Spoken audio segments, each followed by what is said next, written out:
qu'on peut acclamer au roi des rois?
Il calme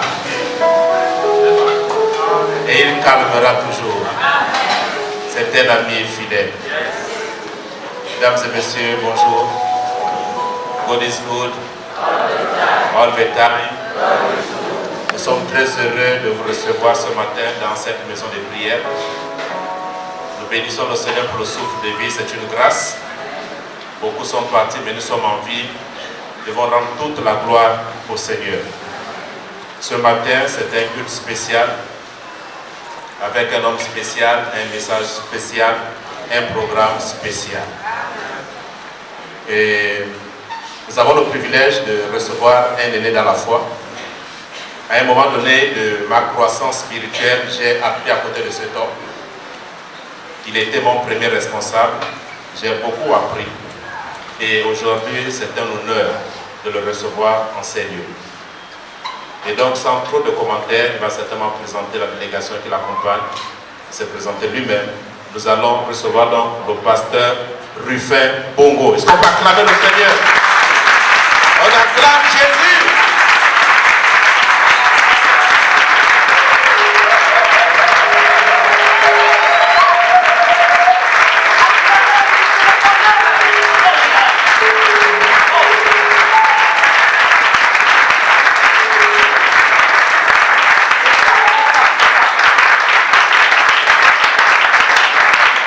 Je voudrais donc, sans trop tirer en longueur, nous inviter à prier. Si nous pouvons nous tenir debout encore une minute.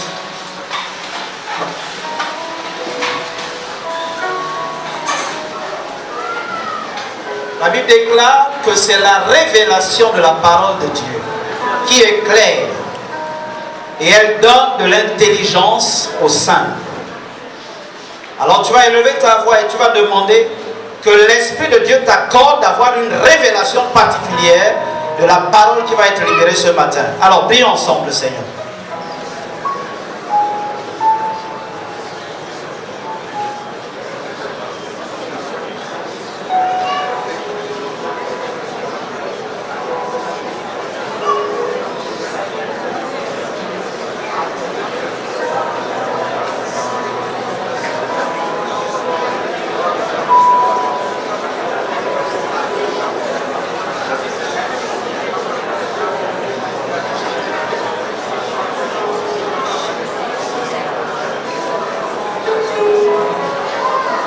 Excellent Père de grâce, ce matin, nous voulons te bénir. Nous te bénissons, Seigneur, pour le privilège que tu nous accordes, Seigneur, d'être en ces lieux. Et Seigneur, te dis merci pour le miracle que tu as accompli, Seigneur, dans chacune de nos vies. Nombreux, Seigneur, ne sont plus en vie. Nombreux, Seigneur, sont sur les lits des hôpitaux. Mais Seigneur, à nous, tu accordes la grâce d'être dans ta présence. Seigneur, c'est pourquoi ce matin, nous voulons, Seigneur, t'élever. Nous voulons, Seigneur, t'honorer, Seigneur, au travers de ta parole. Alors, Seigneur, dispose nos cœurs. Et que cet instrument que tu vas encore utiliser puissamment ce matin, que tu le remplis, Seigneur, de ta parole. Dispose nos cœurs, Seigneur, ce matin. Seigneur, que ta parole fasse du bien, Seigneur, à un cœur, à une vie. Et nous prions, Éternel de gloire, que toute forteresse qui se dresse en ces lieux soit renversée dans le nom de Jésus. Et que toute hauteur, Seigneur, qui s'élève contre la connaissance de l'Éternel soit renversée dans le nom de Jésus. Nous ramenons toute pensée captive à l'obéissance de Christ Jésus ce matin. Nous prions, Père, que ta puissance et que ta gloire éclate dans ces lieux. Saint-Esprit, parle. Nous voulons t'écouter. Alors, dispose, remplis ton serviteur. Mets dans son cœur, Seigneur, les paroles que tu as pour ce peuple ce matin. Nous voulons te rendre simplement la gloire dans le nom de Jésus. Amen.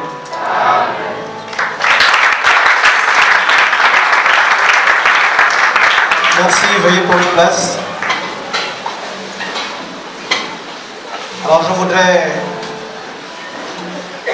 remercier donc le serviteur de Dieu, son épouse et tous les collaborateurs qui ont favorisé notre présence en ces lieux. Je me souviens qu'il y a quelques années en arrière, je pense que vous n'étiez pas encore ici, lorsque j'avais reçu une invitation, je rentrais tout droit de stage. Je revenais de Ouaga où j'étais en stage pour 2 ans. Et là, j'étais tiraillé entre mes activités professionnelles parce que dès mon arrivée, on m'avait proposé un poste à l'intérieur du pays et parallèlement, je devais rentrer en formation théologique en faculté. Donc j'étais tiraillé entre tous ces programmes, du coup je n'ai pas pu à l'époque honorer cette invitation. Mais gloire soit rendue à Dieu qui rend cela possible aujourd'hui. Alors au milieu de la semaine, pendant que je priais pour 7 ans, j'ai eu une image. Je ne sais pas comment vous allez faire, parce que je me rends compte que de plus en plus, vous allez être à l'étroit. Ce que le Seigneur m'a montré en semaine, c'est que vous étiez en train de chercher de l'espace. Parce qu'en peu de temps, cet endroit va exploser.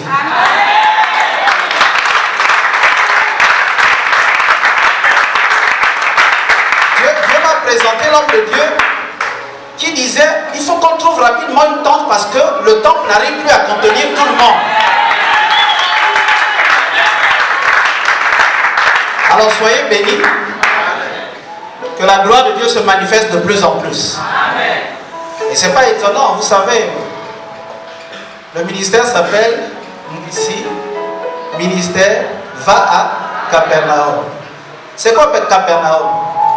J'imagine que vous connaissez Capernaum. C'est quoi la particularité de Capernaum? Est-ce que quelqu'un peut me dire quelle est la particularité de Capernaum?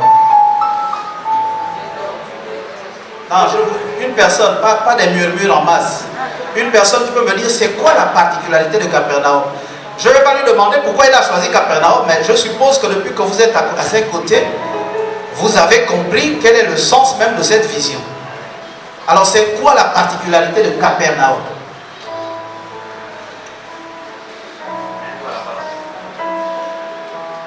Oui? Capernaum, c'est la ville du désordre. La ville de Désordre. C'est ça la particularité. Ok, c'est bien.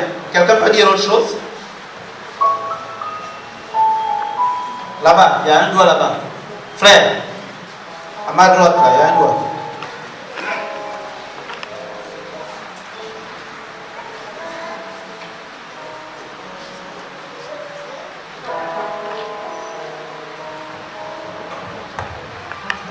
Capernaum signifie la cité du reconfort. La cité du reconfort. Oui. On rentre malade, on ressort guéri. On rentre abattu, on ressort consolé. On rentre sans emploi, on ressort avec un emploi. La cité du reconfort. Là où tout est possible. Amen. Amen. Gloire à Dieu. Est-ce qu'on peut acclamer le Seigneur?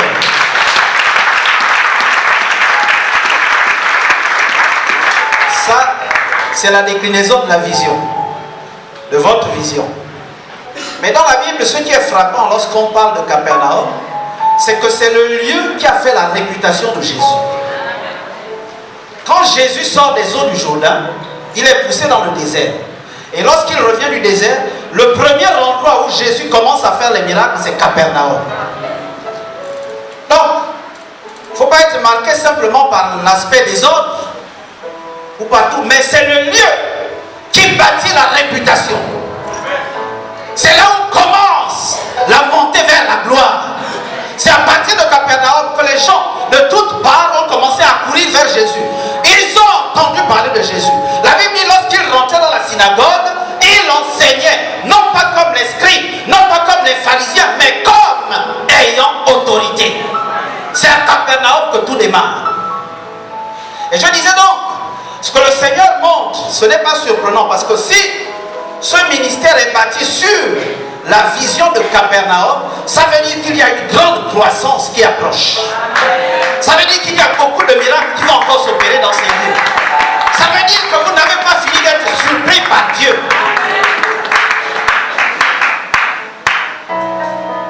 Seulement, je voudrais également attirer votre attention sur le fait que c'est en Matthieu 11, je crois au verset 23 ou 24, vous pouvez vérifier. Jésus, à un moment donné, va se lamenter sur un certain nombre de villes, dont Capernaum. Il se lamente à cause de ce que cette ville est demeurée incrédule malgré tous les miracles et les signes que l'Éternel avait opérés au milieu de lui. Il va jusqu'à dire, si Sodome et Gomorrhe avaient vécu les mêmes miracles que vous, il y a longtemps que ces villes auraient été sauvées. Elles n'auraient jamais été détruites. C'est pour nous mettre en garde.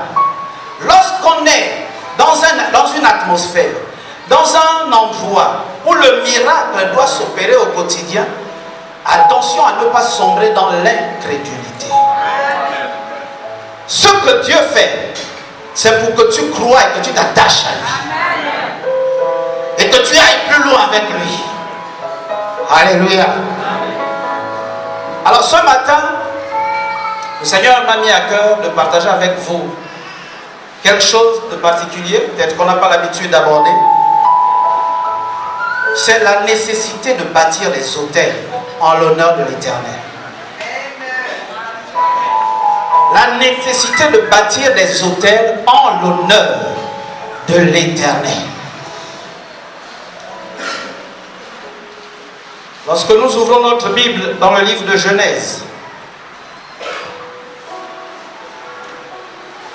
au chapitre 12, c'est là que l'Éternel va appeler Abraham.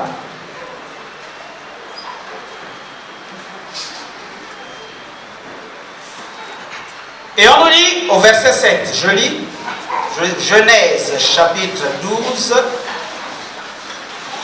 Genèse chapitre 12, le verset 7. Il est écrit ceci. L'Éternel apparut à Abraham et dit, je donnerai ce pays à ta postérité. Et Abraham bâtit là un autel à l'Éternel qui lui était apparu. Il se transporta de là vers la montagne à l'orient de Béthel et il dressa ses tentes ayant Béthel à l'occident et Aï à l'orient. Il bâtit encore là un autel à l'Éternel et il invoqua le nom de l'Éternel. Un peu plus loin au chapitre suivant, chapitre 13,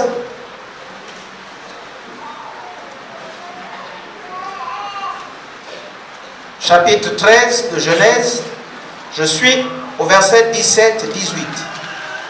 Dieu dit ceci à Abraham, donc, lève-toi, parcours le pays dans sa longueur et dans sa largeur, car je te le donnerai. Abraham leva ses tentes et vint habiter parmi les chênes de Mamré qui sont près d'Hébron. Et il bâtit là un autel à l'Éternel. Amen. Veuillez vous asseoir. Abraham, la Bible nous révèle qu'Abraham, qui a été appelé par Dieu, Dieu lui a demandé de sortir de sa maison, de sortir de son pays, d'abandonner sa famille pour aller vers l'inconnu. Dieu ne lui précise pas où est-ce qu'il doit aller. Il lui dit simplement sors. Et Abraham obéit. Il décide de sortir. Et lorsque Dieu commence à se révéler à lui, la Bible nous dit qu'il va bâtir un premier autel. Ensuite, il va bâtir un autre autel. Et encore un autre autel. Il va bâtir plusieurs autels. Au fur et à mesure qu'il parcourt le pays, la Bible dit qu'Abraham va bâtir des autels en l'honneur de l'Éternel. La notion d'autel n'est pas l'exclusivité du peuple de Dieu, du peuple d'Israël. L'autel, c'est une sorte de structure qu'on élève de terre. Ça peut être une structure en terre battue, ça peut être une structure en bois ou en pierre. Et cette structure sert généralement à sacrifier, à offrir des sacrifices, pour invoquer en fait une divinité. Donc même les peuples païens, entendez par là, ceux qui ne sont pas le peuple de Dieu, les peuples non juifs, les peuples non israélites, également connaissaient la notion d'autel, bâtissaient eux aussi des autels. Et même nous en Afrique, bien que géographiquement éloignés d'Israël, nous avons, nous aussi, connu ce qu'on appelle autel. Jusqu'à ce jour, nous connaissons les autels. Nos aïeux, nos grands-parents, nos ancêtres ont eu des lieux où ils venaient eux aussi sacrifier en l'honneur de certaines divinités qu'ils invoquaient. Donc l'autel, c'est un lieu d'invocation. C'est un lieu de vénération. Quand on vient offrir un sacrifice, c'est pour réclamer la faveur, pour attirer l'attention d'une entité qu'on estime supérieure qui est capable de nous apporter une bénédiction particulière. Alléluia. Donc Abraham va commencer à bâtir des autels. Et ça ne se limite pas à Abraham. Après lui, si vous lisez la suite, Genèse et plus tard dans Exode, beaucoup de serviteurs de Dieu ont bâti des autels. Jusqu'à ce que le peuple d'Israël, qui était esclave en Égypte, soit libéré. Et là, quand il commence à aller vers la terre promise, la Bible dit que Dieu va se révéler à Moïse. En Exode, à partir du chapitre 25 par là, Dieu va commencer à dire à Moïse, écoute, il faut que tu me bâtisses un sanctuaire. Donc Dieu ne se limite plus à l'autel. Dieu veut un sanctuaire qu'on appelle encore tabernacle. Il dit, tu vas me bâtir un tabernacle, ce sera mon sanctuaire, et comme ça moi je vais habiter au milieu de vous. Vous serez mon peuple, je serai votre Dieu. Je donne, pour ceux qui prennent des notes, je vais donner quelques références. Vous trouvez cela en Exode 20, verset 24. Il dit, tu vas établir, il donne des indications précises. Il dit, tu vas bâtir un tabernacle et il va donner la composition de ce tabernacle. Comment ce tabernacle devrait être constitué. Il va indiquer des objets précis qui doivent être à l'intérieur de ce tabernacle. Le tabernacle, c'est une sorte, avant que Salomon ait construit le temple, c'était ce qui servait de temple à Israël. Mais un temple qu'on pouvait déplacer, parce que c'était une tente qui se déplaçait avec le peuple de Dieu. Et vous vous rappelez que lorsque, par exemple, la nuit, il voyait la colonne de feu se déplacer, il prenait le tabernacle et il se déplaçait avec ça.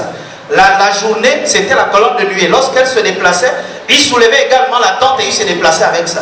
Donc c'était un temple, mais un temple qu'on pouvait porter.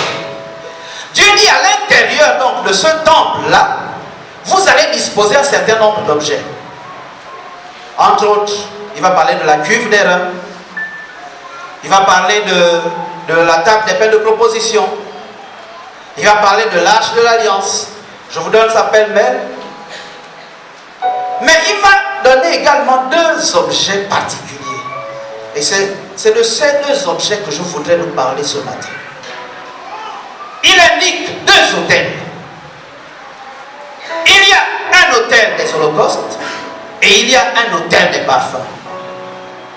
Et c'est sur ces deux autels que je voudrais que nous nous entretenions ce matin. Alléluia. Exode chapitre 25.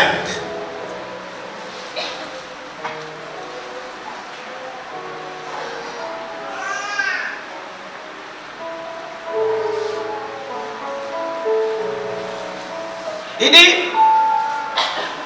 Dieu dit ceci,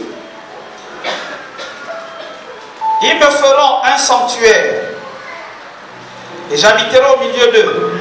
Vous ferez ce tabernacle et tous ces ustensiles d'après le modèle que je vais te montrer. Et ensuite, au chapitre 27, il dit, tu feras l'autel en bois d'acacia. Sa longueur et sa largeur seront de 2,5 mètres. Il sera carré. Sa hauteur sera d'1,5 mètre, etc. Vous lisez du verset 1 au verset 8. Exode 27.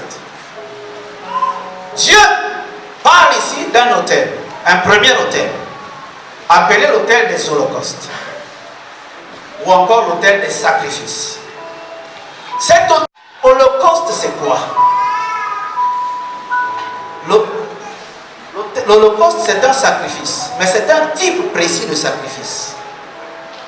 Parce que à l'autel, il y a plusieurs types de sacrifices qu'on peut faire.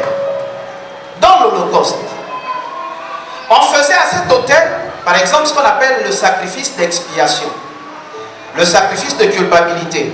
Alors parfois, la question trottine dans la tête des gens, quelle est la différence entre le sacrifice d'expiation et le sacrifice de culpabilité? Parce que les deux ils se confondent. Le sacrifice d'expiation, c'est lorsqu'on a péché directement contre Dieu. On s'est rendu coupable vis-à-vis de Dieu. Et le sacrifice de culpabilité, non seulement on a péché contre Dieu, mais on a également péché contre notre prochain. Et le sacrifice de culpabilité exigeait généralement une réparation. C'est-à-dire, si tu as volé quelque chose appartenant à ton frère, tu vas certes demander pardon à Dieu pour qu'il te pardonne, mais tu dois également restituer ce que tu as volé. Alléluia. Est-ce que vous voyez la différence? Donc, expiation, toi avec Dieu, vous réglez ça. Tu fais un sacrifice pour ça, Dieu te pardonne, c'est bon. Mais culpabilité, il y a quelqu'un d'autre qui est affecté par ton péché, et donc il faut faire ce qu'on appelle une réparation. Si c'est quelque chose que tu dois restituer, tu restitues. S'il faut que tu ailles vers la personne également demander pardon, tu le fais. Donc, à l'autel des sacrifices, là, on pouvait offrir plusieurs sacrifices, mais particulièrement l'Holocauste. Et ce qui caractérise l'Holocauste, c'est que c'est un sacrifice qui est entièrement consumé par le feu. Les autres sacrifices, on prenait, on versait le sang, on répandait le sang sur l'autel, on brûlait généralement la graisse. On brûlait la graisse, on brûlait le sang. Et le reste était brûlé hors du camp. Certains morceaux revenaient au sacrificateur, d'autres encore on pouvait remettre à la personne qui avait apporté l'offrande. Mais l'Holocauste, ce qui caractérise l'Holocauste, c'est que cette offrande-là est entièrement consumée. En d'autres termes, c'est l'offrande que Dieu mange seul, sans partager avec qui que ce soit. Est-ce que vous me suivez? L'Holocauste, c'est une offrande, c'est un sacrifice que Dieu consume entièrement. Vous ne gardez rien. Pendant que pour les autres sacrifices, le sacrificateur peut avoir un morceau, les indigents peuvent avoir un morceau, mais là, c'est uniquement Dieu. Et ce sacrifice, c'est un symbole de consécration totale à Dieu. C'est le symbole de l'abandon total à Dieu. De la même manière que Jésus a décidé de s'offrir, de se donner entièrement, l'Holocauste veut que toi et moi, qui avons été appelés de Dieu, puissions nous offrir entièrement à Dieu. Le chrétien doit apprendre à bâtir ces deux types d'autels. L'autel des holocaustes pour commencer. Et on verra tout à l'heure l'autel des parfums. Un chrétien né de nouveau, un chrétien qui a compris qu'il n'est rien sans Dieu, un chrétien qui a compris que Dieu l'appelle à son service, doit premièrement bâtir un autel appelé autel des holocaustes. Ça veut dire qu'il doit se consacrer totalement. Il doit laisser Dieu le consumer totalement. Ça veut dire que ton moi, tout ce qui est en toi, tout ce qui est de toi, fierté, tout ce qui fait ton orgueil doit disparaître. Il faut laisser Dieu consumer ça. Tu ne dois plus exister.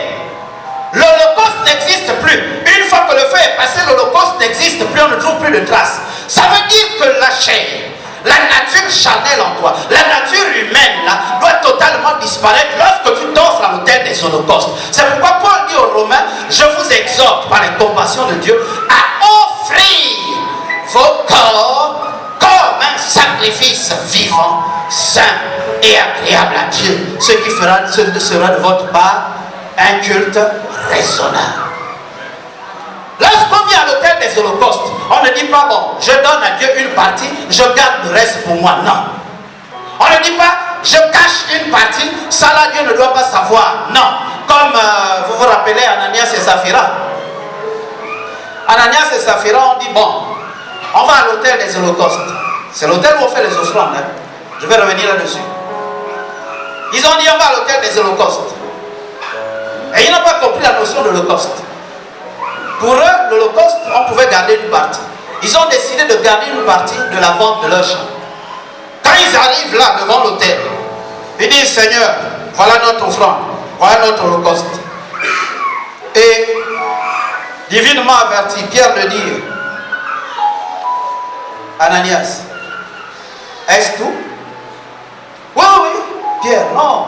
Cher sacrificateur Pierre, c'est tout. En es-tu sûr, Ananias? Oui, c'est tout. Et Pierre de lui dit, mon ami, ce n'est pas moi que tu vas tromper. Tu cherches à tromper Dieu. Or, sache que nul ne peut tromper Dieu et vivre. Ananias est mort. Madame Ananias, toute pimpante, arrive là-bas contente, certainement en train de chanter des cantiques. Je suis dans la joie, une grande joie, une joie immense, etc. Je suis dans l'émotion. Heureusement, c'était l'émotion, ce n'était pas l'allégresse. Elle vient donc, du haut de son émotion, Pierre lui pose la même question.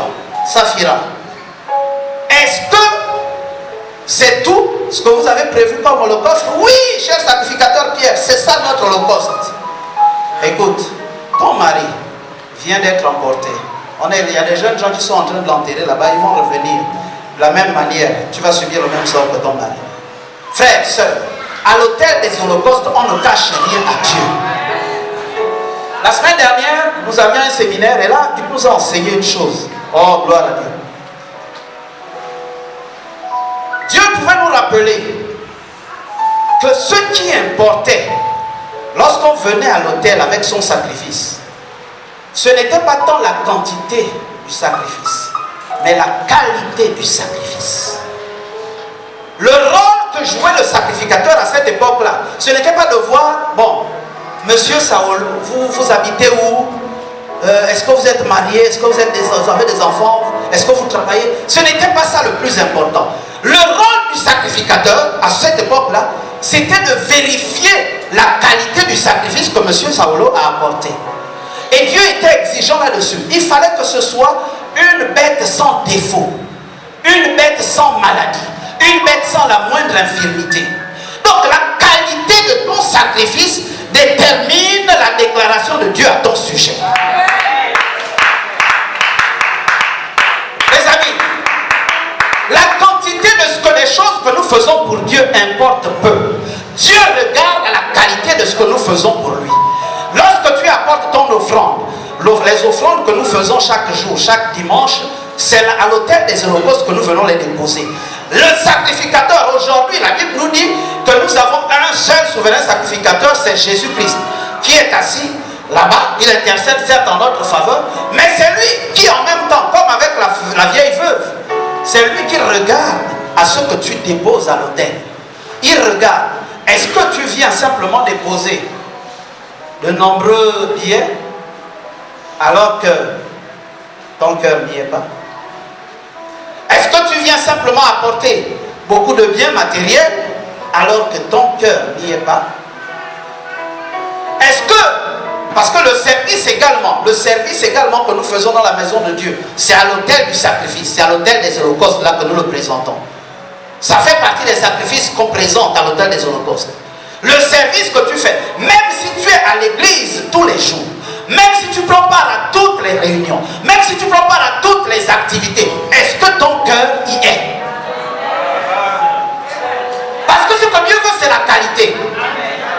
Écoutez, Genèse. Genèse chapitre 8. Genèse chapitre 8, l'histoire de Noé. Au verset 20. Genèse 8, à partir du verset 20, on dit ceci. Noé construisit un autel en l'honneur de l'Éternel. Il prit de toutes les bêtes pures et de tous les oiseaux purs et offrit des holocaustes sur l'autel. Si vous avez une Bible version papier, soulignez pur. J'aime bien faire ça. Donc si vous avez la version électronique, débrouillez-vous à souligner ça. Je ne sais pas comment vous allez faire, mais c'est toujours bien d'avoir la version papier. Donc soulignez pur. Il prit de toutes les bêtes pures et de tous les oiseaux purs et offrit des holocaustes sur l'autel. L'Éternel, suivez attentivement, l'Éternel perçut une odeur agréable et se dit en lui-même, je ne maudirai plus la terre à cause de l'homme, car l'orientation du cœur de l'homme est mauvaise dès sa jeunesse. Et je ne frapperai plus tous les êtres vivants comme je l'ai fait. Tant que la terre subsistera, les semailles et la moisson, le froid et la chaleur, l'été et l'hiver, le jour et la nuit ne cesseront pas. Alléluia. Frères, sœurs, la qualité du sacrifice que Noé a apporté à l'autel a poussé Dieu à faire une déclaration pimpante, une déclaration tonitruante, a poussé Dieu. Le cœur de Dieu a été tellement touché que Dieu n'a pas pu rester indifférent et insensible.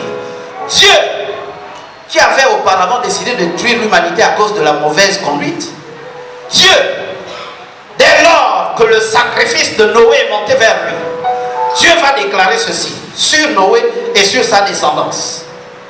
Désormais, je ne détruirai plus l'homme. Frères, sœurs, la qualité de ton sacrifice fera que Dieu déclare à ton sujet quelque chose de grand et de puissant. Même si Dieu était irrité contre toi hier, si tu apportes un sacrifice de grande qualité, Dieu est capable de changer la déclaration qu'il avait faite à ton sujet. La profondeur de ce que Dieu va dire et faire avec toi dépend de la qualité de ton sacrifice. À l'autel des holocaustes, frères, la première offrande que nous apportons à l'autel des holocaustes, c'est notre vie. Ta vie tout entière, frère, sœur, ton corps, ton être tout entier doit être entièrement abandonné au Seigneur. À l'autel des holocaustes, c'est là que nous apportons l'offrande de nos revenus. Oh, les dîmes, les offrandes, ça là, c'est à l'autel des holocaustes. C'est pourquoi, j'ouvre la parenthèse, lorsque nous donnons nos offrandes, lorsque nous donnons les dîmes, on donne la dîme ici, non? Ok, parce que dans certains endroits, il paraît qu'on ne donne plus la dîme. Donc, lorsque nous donnons nos offrandes, lorsque nous donnons nos dîmes, si nous donnons avec dans notre cœur la pensée que mes 100 000 que je donne, mes 20 000 que je donne, mes 10 000 que je donne, c'est Moïse Mayombo qui va se réjouir avec ça, pendant que moi, chez moi, j'ai faim. Mon ami, tu as gâché la qualité de ton sacrifice. Il vaut mieux pour toi prendre tes 20 000, tes 100 000, même si c'était 1 million, prends, mets ça dans ta poche. Et va d'abord te préparer pour venir donner un autre sacrifice. Vous savez, ce qui se faisait, lorsqu'on venait à l'autel des sacrifices, lorsque quelqu'un venait avec son animal, le sacrificateur faisait ce qu'on appelle une imposition des mains sur la tête de l'animal. Et c'était une forme de transfert. Donc il y avait un transfert, enfin c'est pas le sacrificateur, plutôt celui qui venait offrir. Il imposait les mains, ensuite le sacrificateur présentait l'offrande. C'était une sorte de transfert, comme pour dire, mon iniquité, mon péché, ma faute, je transfère ça sur cet animal. Par conséquent, le jugement qui devait s'abattre sur moi s'abat sur cet animal. Et c'est après ça qu'on égorgeait l'animal. Donc la condamnation qui intervient à cause du péché, elle était transférée sur l'animal. Frères, sœurs, lorsque tu viens faire le sacrifice à l'autel des holocaustes, assure-toi que tu as transféré ton iniquité. Je ne sais pas si vous me comprenez.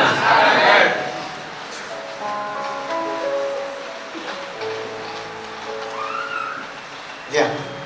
Viens, soulève un peu ton panier. Donne le plus petit, soulève ça. Je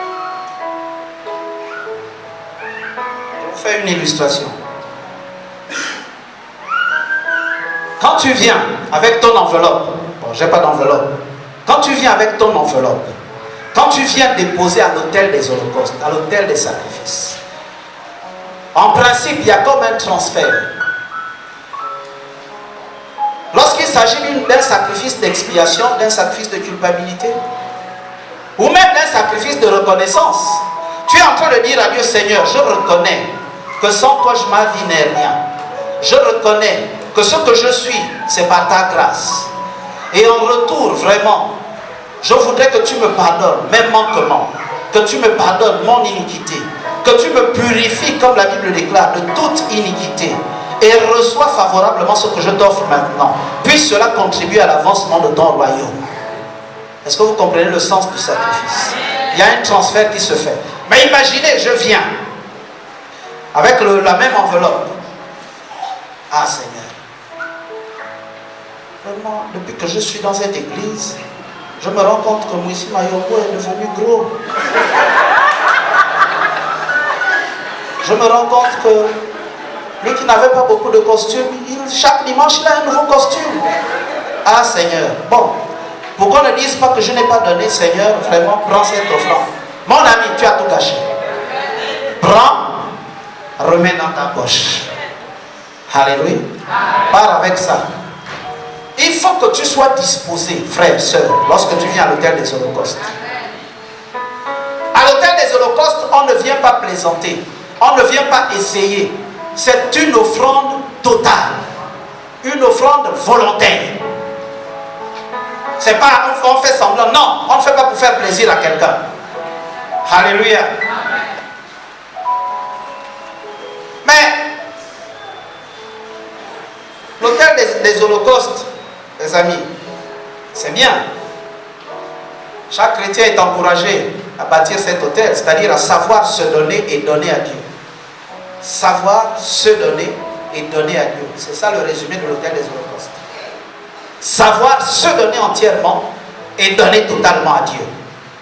Dieu dit, en ce qui concerne les dîmes, les offrandes, il dit, apportez-moi la dîme de tous vos revenus, de tous vos revenus. Donc pas un seul revenu. Il y en a qui pensent que la dîme c'est seulement le salaire. Il dit tous vos revenus. Tout. Savoir se donner soi-même, être entièrement consacré à l'Éternel, accepter que le feu de Dieu nous consume, que nous n'ayons plus de raison de brandir le moi ceci, moi cela. Non, le moi doit disparaître. Comme Paul, si je vis, ce n'est plus moi qui vis, mais c'est Christ qui vit en moi. Quelqu'un qui est passé par l'autel des holocaustes n'a plus d'existence pour lui-même. Il existe pour Dieu. Sa priorité, c'est Dieu. Lorsqu'il a 2 ou 3 choix, entre les choses de Dieu et les choses de la famille ou les choses du travail, il choisit Dieu d'abord. Le reste ensuite. Ça, c'est celui qui est passé par l'autel des holocaustes, qui a compris ce principe. Mais le problème avec l'autel des holocaustes, c'est qu'il est situé dans les parvis. Alléluia. Cet autel est placé dans les parvis. Or, les parvis, c'est un lieu de confusion. Je reprends. Les parvis, c'est un lieu de confusion. Pourquoi confusion? Parce que là, on trouve tout le monde. On trouve le sacrificateur. Donc, un homme qui est censé être mis à part pour Dieu, pour servir Dieu. Mais là aussi, on trouve le sorcier. C'est là aussi qu'on trouve le voleur. C'est là aussi qu'on trouve le marabout. C'est là aussi qu'on trouve le magicien. Et tous les vendeurs d'illusions. C'est là, c'est un lieu de confusion totale. Et comme c'est un lieu de confusion, parfois il y a des confusions aussi lorsque les sacrifices sont offerts. Parce que vous n'avez aucun baromètre pour identifier que celui qui vient donner son offrande là, c'est quelqu'un qui est digne de donner cette offrande. Tout le monde est là. Est-ce que vous comprenez? Tout le monde est là. chacun vient à son tour apporter son sacrifice. Mais le sacrificateur n'a pas une loupe pour dire, Scolastique, toi tu n'offres pas. Jeanne, oui, toi tu peux offrir. Il n'a pas une loupe pour voir ça. Celui qui vient, lui il examine, je vous rappelle ce que je viens de vous dire. Lui, son rôle se limite à examiner la qualité de l'offrande, mais pas la qualité de celui qui offre. Comprenez? Donc, n'importe qui peut venir là à l'hôtel des holocaustes, puisque c'est dans les parvis. L'accès est libre. L'accès est donné à tout le monde. Et donc, c'est la confusion.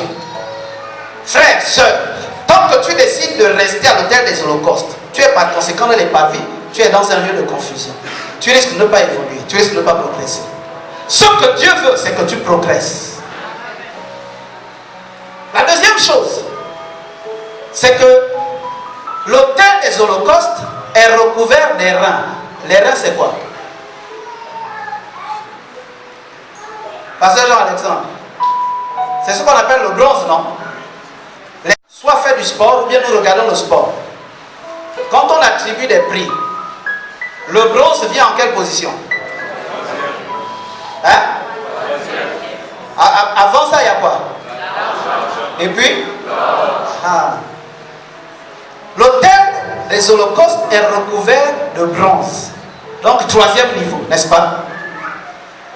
Mais ce que Dieu veut, c'est que tu ne te limites pas au troisième niveau. Il veut que tu accèdes à la première marche, au premier palier. Là où se trouve la médaille d'or, n'est-ce pas? Et la Bible nous dit qu'il y a dans ce qu'on appelle le lieu saint un autel appelé autel des parfums qui est entièrement recouvert d'or. L'autel des holocaustes est recouvert de bronze. L'autel des reins, l'autel des parfums est recouvert d'or.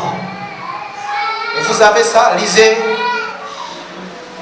Exode 30 à partir du premier verset. Vous lirez dans la suite. Exode 30. On dit ceci. Tu feras un autel pour brûler des parfums. Tu le feras en bois d'acacia. Vous pouvez lire la suite. Un autel pour brûler des parfums. Et cet autel est, je disais, recouvert, entièrement recouvert d'or. Or, l'or, c'est le symbole du niveau d'adoration le plus élevé. L'or est le symbole le plus élevé de l'adoration à l'Éternel. C'est pourquoi le bronze, il y a des adorateurs qui viennent à la cuve à l'autel des holocaustes, l'autel qui est en bronze. Tout le monde vient là, il y a plusieurs types d'adorateurs. Il y a des vrais adorateurs, il y a des faux adorateurs. Mais, à l'autel des parfums, l'or représente le niveau le plus élevé. Donc, ce n'est pas donné à n'importe qui. Pendant que tout le monde se trouve dans les parvis, on nous dit que dans le lieu saint, ce n'est plus tout le monde qui entre. Il y a déjà une sélection qui s'opère. Frère et soeur, je voudrais te dire que tu es appelé à faire partie de la sélection divine. Ne reste jamais dans les parvis. Rentre parmi les sélectionnés. Dieu n'est pas un Dieu de foule. Dieu est un Dieu d'individus. Des individus qui se distinguent au milieu de la foule. Et Dieu travaille avec des individus, on est avec la foule. C'est pourquoi il faut que tu te distingues, frère et soeur. Ne te limite donc pas à l'autel des holocaustes. Tu es là, le marabout est à côté de toi, vous tous vous offrez des sacrifices. Quand on fait les offrandes, quand on fait un appel ici, parce que chez nous, on est dans une opération de construction. Et on se rend compte qu'il y a même des musulmans qui participent à la construction. Demandez-leur. Un jour, un musulman nous a donné une enveloppe de 150 000 francs. Il dit, comme c'est pour Dieu, bon, moi je ne viens pas chez vous, mais comme j'ai entendu que c'est pour Dieu, voilà ma participation. 150 000 francs. Un autre a dit, bon, comme j'ai appris que c'est pour Dieu, voilà ma participation. 5 sacs de ciment. D'autres ont donné du fer. Donc, à l'autel des holocaustes, même le musulman connaît le principe. Le sorcier connaît le principe. Mais c'est un leurre, c'est une illusion, c'est dangereux. Parce que beaucoup risquent de se retrouver en enfer et en disant, Seigneur, mais pourtant c'est moi qui donnais 1 million chaque jour. C'est moi qui donnais 1 million chaque dimanche à l'église. Il dit, mais je ne t'ai jamais connu. Pourquoi? Parce que tu t'es arrêté à l'autel des holocaustes. Il voulait que tu progresses. Il voulait que tu ailles au niveau de l'autel des parfums. Celui qui va à l'autel des parfums, c'est celui qui a une alliance avec Dieu. Celui qui a tissé une alliance au préalable avec Dieu. Donc celui qui connaît Dieu et qui est connu de Dieu. Celui qui connaît Dieu et qui est connu de Dieu. Parce que le sacrificateur qui rentrait dans le lieu saint, c'était quelqu'un que Dieu lui-même avait qualifié. Il connaissait Dieu et Dieu le connaissait. Frères, sœurs, cherche à bien connaître Dieu et rassure-toi que tu es connu de Dieu. Il ne faut pas que tu sois de ceux à qui Jésus dira un jour, je ne t'ai jamais connu. Non, rassure-toi que Dieu te connaît. Et là, lorsqu'il allait, le sacrificateur qui entrait là, dans le lieu très saint, la Bible nous dit qu'il allait pour faire quoi? Pour brûler l'encens. L'encens, donc le parfum là qui montait, c'était d'une odeur tellement agréable à Dieu, qui montait vers Dieu. Et l'autel des parfums, frères et sœurs, je vous disais, c'est le lieu de niveau, c'est ce niveau d'adoration très élevé. C'est un niveau où tu communies avec Dieu, où tu ne te contentes plus de ce qui se fait avec tout le monde. Parce que le lieu saint, tu commences à rentrer dans le secret de Dieu. Il faut que chacun tisse une intimité. L'adoration ne doit plus être une adoration de masse, mais une adoration individuelle, une adoration dynamique, toi-même, seul avec Dieu. Lorsque tu es avec Dieu, tu loues Dieu, tu glorifies le Seigneur et tu vois Dieu agir. L'autel des parfums te prépare pour le lieu très saint. Quelqu'un n'a pas compris ce que j'ai dit? Je dis l'autel des parfums te prépare pour le lieu très saint. Lorsque tu es dans le lieu saint, tu es déjà prédisposé pour rentrer dans le Saint des Saints. Le Saint des Saints, c'est là où tu rentres dans la contemplation de la gloire de Dieu. Lorsque ton parfum, lorsque le parfum que tu as offert à l'autel des parfums est agréable, lorsque cette odeur monte vers Dieu, et la Bible dit, c'est l'apôtre Jean qui nous le dit en Apocalypse 8, je crois bien, il dit que les parfums là qui montent vers Dieu, ce sont les prières, les louanges des saints. Donc, les louanges qui sortent d'un cœur pur, un cœur qui a complètement été purifié par le Seigneur, un cœur qui a complètement été lavé, un cœur qui a été entièrement consumé, un cœur qui a compris qu'il n'existe plus pour lui-même mais pour Dieu. Et lorsque tu es à ce niveau, frère, sœur, tu es dans des prédispositions pour contempler la gloire de Dieu. La Bible déclare que lorsque tu rentrais dans le lieu très saint, là se trouvait l'arche de l'alliance, le symbole visible de la présence glorieuse de Dieu. Lorsque tu as fait ton sacrifice, un bon sacrifice au niveau de l'autel des parfums, frère, sœur, plus rien ne peut t'empêcher de rentrer à travers le voile et contempler la manifestation de la gloire de Dieu. Il y a dans le Nouveau Testament, dans le livre des Actes, en Acte 16, deux personnes qui ont compris ce principe. Ils sont en prison, Paul et Silas. La Bible dit qu'ils sont en prison. Ils ne sont pas seuls, il y a d'autres prisonniers avec eux. Pendant que, j'imagine, les prisonniers sont en train de se lamenter. Ah, mon procès c'est quand? Ah, mais le système là est trop injuste. Mon avocat apparemment ne travaille pas. Ils sont là. Ça c'est les parvis. Le lieu de confusion.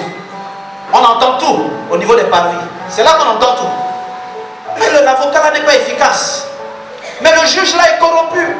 Et pourtant je n'ai rien fait. Eux ils sont dans les parvis. Chacun cherche, chacun se bat à son niveau pour offrir son sacrifice, croyant qu'il va obtenir gain de cause. Et voilà deux hommes, Paul et Silas. Ils sortent des parvis. On est en prison, mais on ne reste pas dans les parvis. On rentre dans le lieu saint. Ils oublient tous les prisonniers autour d'eux. Ils sont deux. Il y a beaucoup de personnes avec eux, mais ils oublient tout le monde. C'est comme si les autres n'existaient plus. La Bible dit qu'ils étaient en train de prier, de chanter des louanges à Dieu.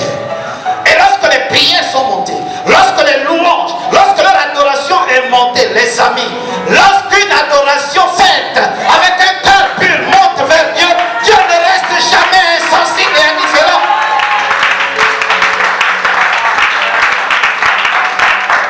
Et Dieu nous a enseigné ceci. Lorsque le parfum d'une odeur agréable monte vers Dieu, Dieu est obligé de bouger. Dieu est obligé de bouger. Et lorsque Dieu bouge, frère, sœur, tout bouge. Je dis, lorsque Dieu bouge dans ta vie, dans ta famille, dans ton environnement, tout bouge.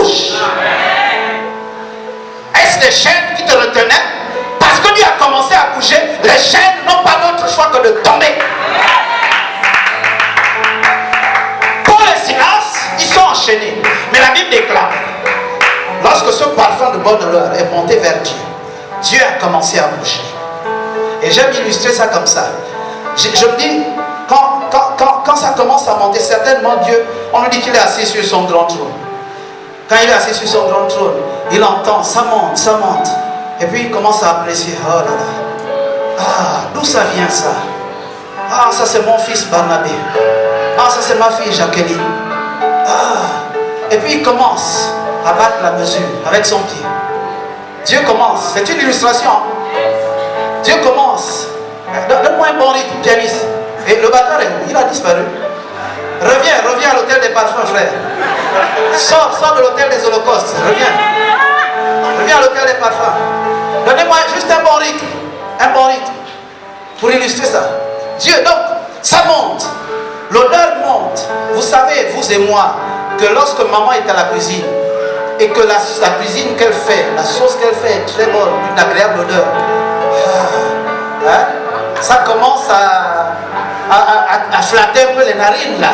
Ça touche et puis... Donc imaginez ça, Dieu, il est assis sur son trône. Il est assis sur son trône et puis...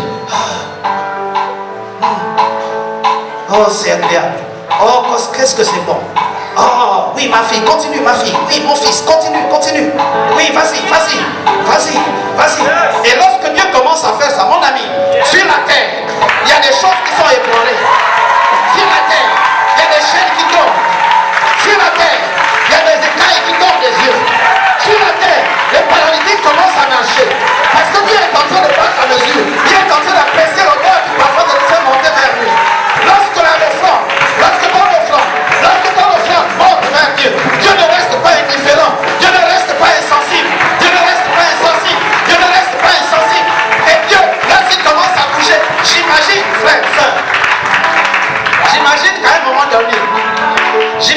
moment donné, il ne peut plus se contenter de rester assis. Oh non, il ne peut pas se contenter. Frère, n'arrête pas. Continue. Imagine, il était comme ça. Il était assis. À un moment donné, il est obligé de se lever. Hey, oui, mon fils, continue. Mon frère, ma soeur, lorsque Dieu fait ça, il y a quelque chose forcément qui va bouger dans ta vie. Lorsque Dieu commence à remuer, lorsque Dieu commence à taper des pieds, il y a quelque chose qui bouge dans ta vie. Frère, soeur, je suis venu te dire, je ne sais pas quelles sont les chaînes qui t'empêchent d'évoluer, mais ce matin, monte. Ça n'est pas vie. L'honneur du Saint, et va leur contempler la gloire de Dieu. Ça n'est lui plaisir, tu vas contempler la gloire de Dieu. Sors n'est pas vie. Sors de la masse. Alléluia. Sors de la masse. Sors de la foule. Distingue-toi.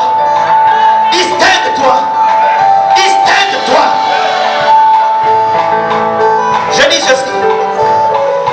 On peut faire tous partie du même comité. On peut faire partie du même département. On peut avoir le même ministère. Mais tant que vous restez au parvis, tant que vous contentez des holocaustes de tous les jours, il n'y a pas de différence.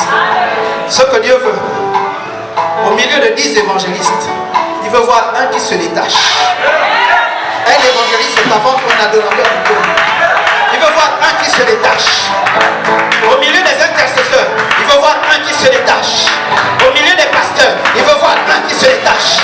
Au milieu des chantes, il veut voir un qui se détache. Et qui rentre, et qui commence à brûler le parfum.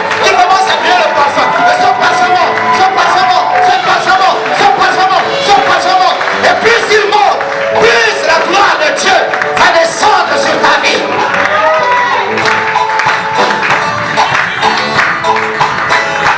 Alléluia.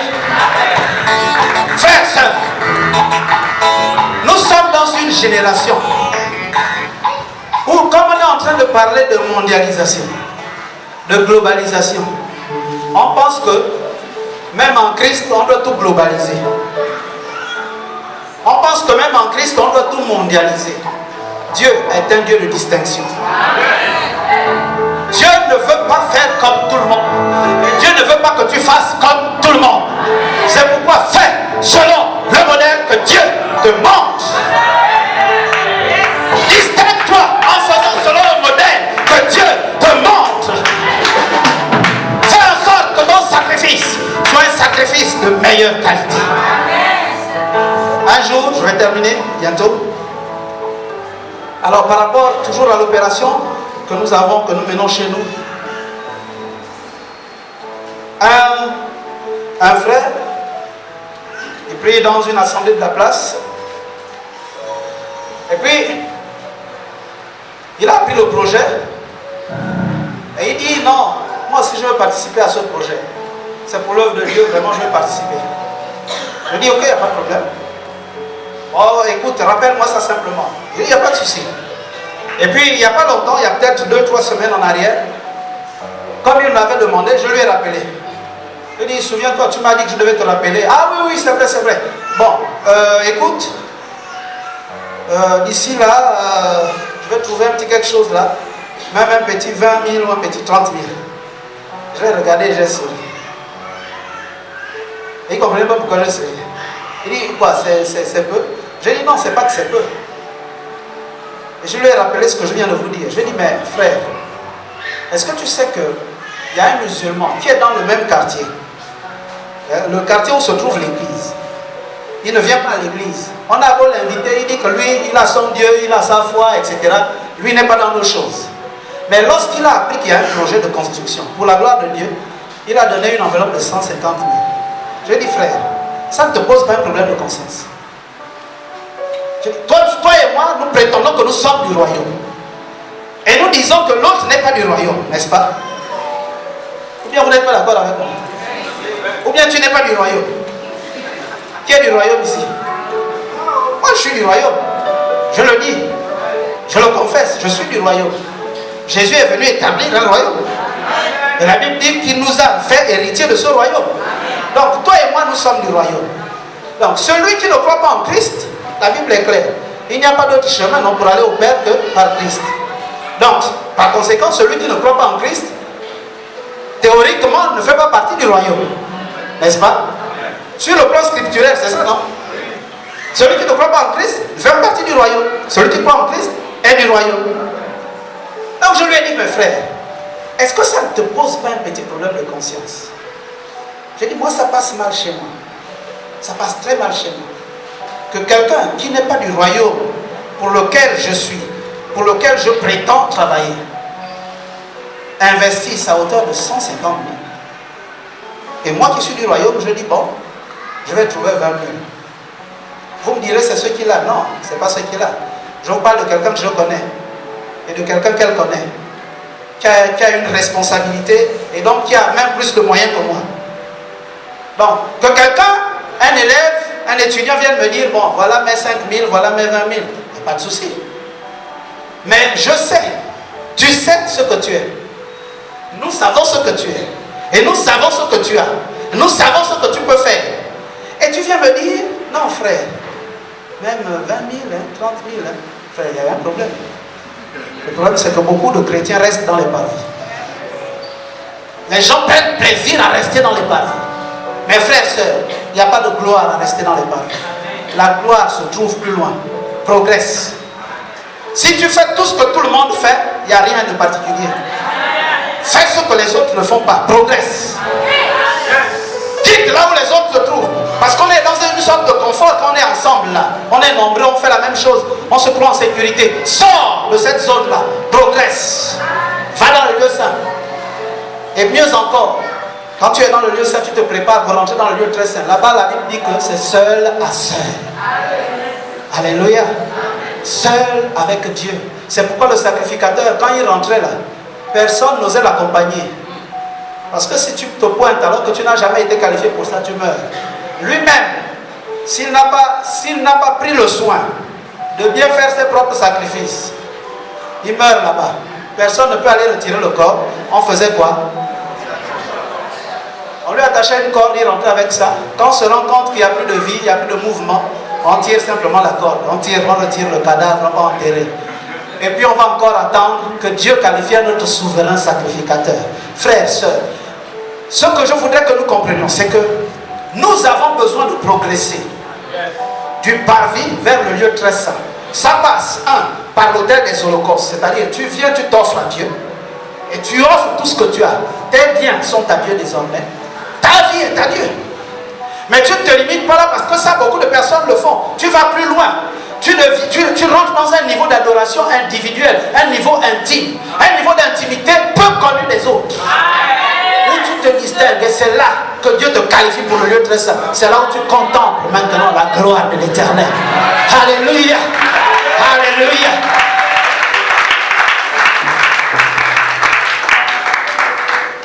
Et chante, est-ce qu'on peut se mettre en place? J'entre dans le Saint des Saints. Que Dieu fera sur ta vie. Rappelle-toi que c'est l'odeur du parfum qui monte d'un cœur pur, un cœur entièrement dévoué au Seigneur, un cœur entièrement soumis au Seigneur. C'est ce parfum qui fera bouger Dieu. Et lorsque Dieu se met à bouger, les circonstances de ta vie vont bouger. Lorsque Dieu se met à bouger, tout ce qui te bloquait est balayé. Lorsque Dieu se met à bouger, ta promotion qui était suspendue est débloquée. Lorsque Dieu se met à bouger, tu as fait le bac 3 fois, tu as échoué. Sache que si Dieu bouge, tu bouges également, tu vas à l'université.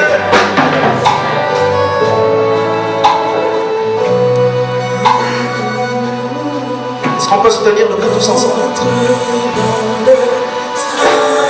Dans cette attitude d'adoration. J'entre à travers le sang de l'agneau. J'entre pour t'adorer toi seul. J'entre pour honorer, je suis. Tout notre cœur, j'entre dans le Saint des Saints. J'entre dans le Saint des Saints. À travers le sang que Jésus a versé à la croix pour moi. Le sang de l'agneau. Si j'entre, c'est pour t'adorer, Seigneur. Pas quelqu'un d'autre, mais toi. J'entre pour t'adorer, toi seul. Je viens simplement pour te donner. Toi, je suis. Pour honorer, je suis. Encore une fois, j'entre dans le Saint des Saints. J'entre dans le Saint des Saints. J'entre à travers le sang de l'agneau. J'entre pour t'adorer, Seigneur. J'entre pour t'adorer, toi seul. Pour t'honorer, Seigneur. Pour honorer, je suis. Alors disons, Seigneur, je t'adore. Seigneur, je t'adore. Je t'adore.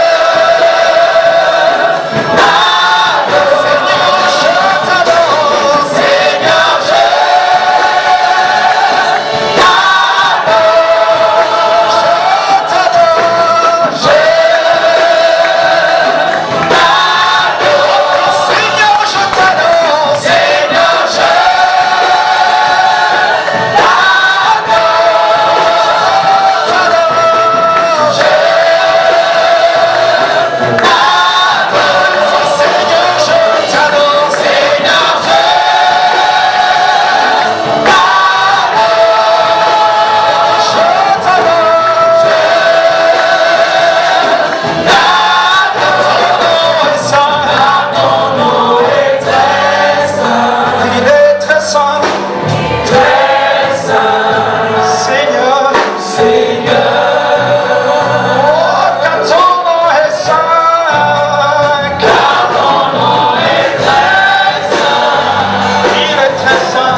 t'avoir un moment par rapport à ce que tu as entendu ce matin. Dis-lui, Seigneur, je refuse d'être un chrétien des parvis. Dis-lui, Seigneur, je refuse de me contenter de l'autel des holocaustes.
Esprit descend sur nous, oh. Esprit descend sur nous.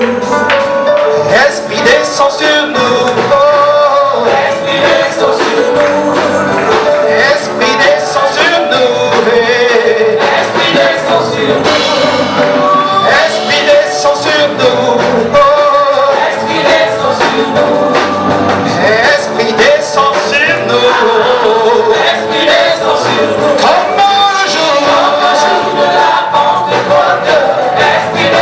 Seigneur, comme un jour, laisse-moi descendre.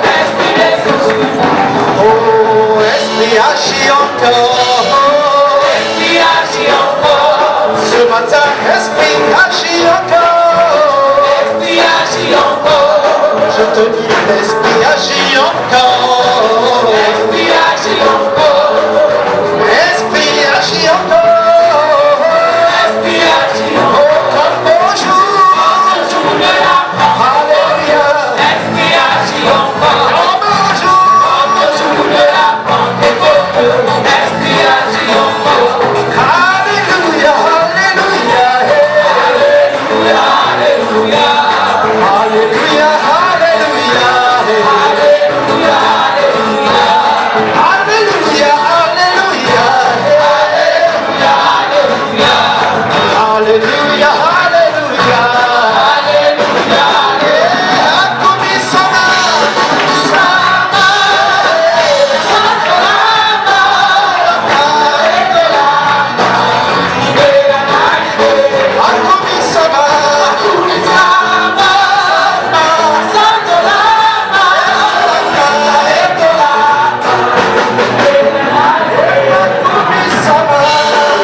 En nous chantons, je voudrais te rassurer, il y a une atmosphère qui se propage. Il y a une atmosphère favorable à la guérison et à la délivrance qui se propage. Alors je veux pas, ce n'est pas du spectacle, je ne suis pas venu pour un concert. Je n'organise jamais de concert. Laissez les concerts à ceux qui les font, c'est bien. Mais moi je suis venu t'apporter un message. Et ce message, Dieu le matérialise par des signes. Alors pendant que nous chantons,